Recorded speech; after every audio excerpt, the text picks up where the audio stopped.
Paul, you asked your fourth line to protect the lead last night. Tonight, you had them out there with just under 3 minutes trying to get the equalizer. What have you seen from them of late? They're getting action around the net. They play a real simple game, and it's a net drive game. And I just thought that with 3 minutes left, it was actually a combination. I did put Andrew Kopp in the middle with Perreault, but they're pretty focused on what they're doing. They're not looking to bring it back, and they're not looking for seam plays. It all ends up around the net. Trevor Lewis had a little chance around that net front. So when you get that line, the last line that goes out before you're thinking about pulling your goaltender, you'd like to get an offensive zone faceoff. I mean, you'd love to get a goal, certainly, but you're looking for kind of that sustained puck to the net idea. And I just thought those guys have been doing that now for a while. They look good. We'll go next to Paul Friesen from the Winnipeg Sun. Go ahead, Paul.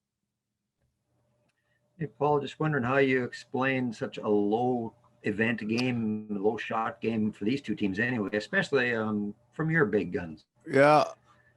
I think if this game was played tomorrow night, we'd be back to lots of big chances at both ends of the ice. I think both teams beat the hell out of the puck tonight.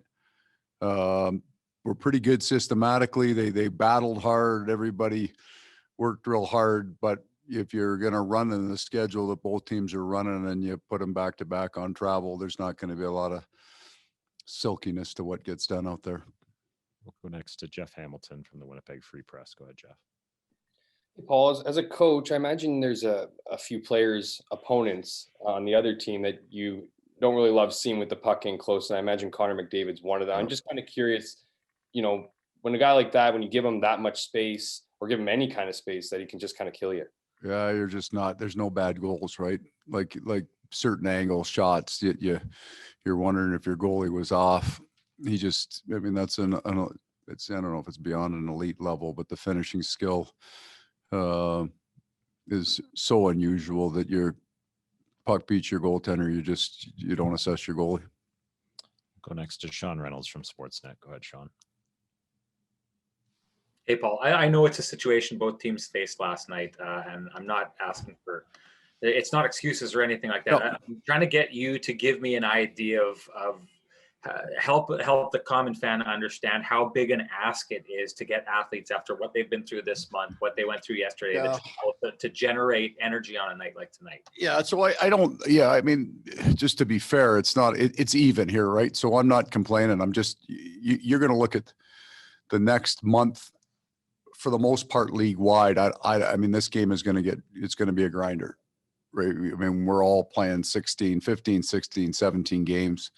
And that's a challenge. And you got some of these teams that are playing every single second night. Like Dallas's schedule comes to mind. So we're just not going to see the energy that you normally see. That, when you get a team a couple of days off, they rebound, they get their legs going, and then that kind of opens the game in some way. So it's just going to be, I think, a grinder.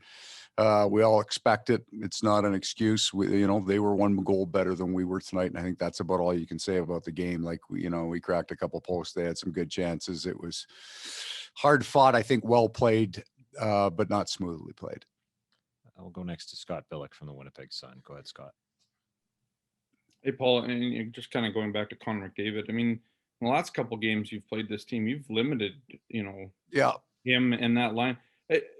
Is it just a matter of, like, you kind of have to accept the fact that he's going to get a couple of chances and you just kind of hope for the save or a stick or something? Like, what is it? Yeah, I mean, there's some truth to that, right? You're looking for, one of your defenders to kind of get to that next level too. I think we've given up more offense to him in the past. I don't think there was a lot of offense for either team, and there's, they made the most on the ones that they had. We get the breakaway, and it's obviously not Connor McDavid on the breakaway, but there wasn't a lot of offense for either team in that game. He doesn't need much to score two.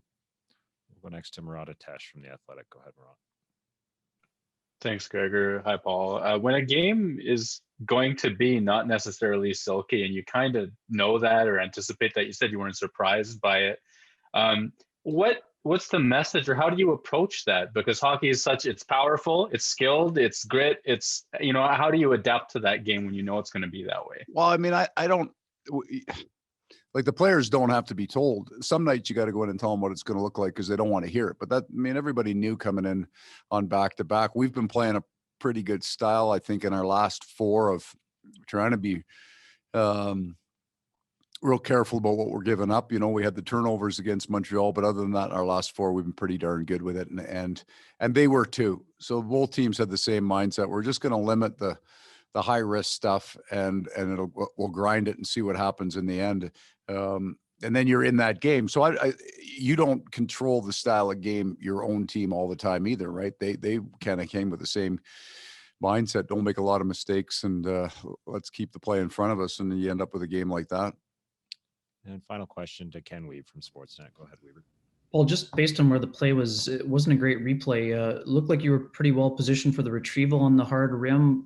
Did the puck skip, or how did it get? Yeah, I can't tell from the camera on from the bench camera. It went up the wall and was about a foot in the air when it went past Josh. But yeah, we were right where we were supposed to be.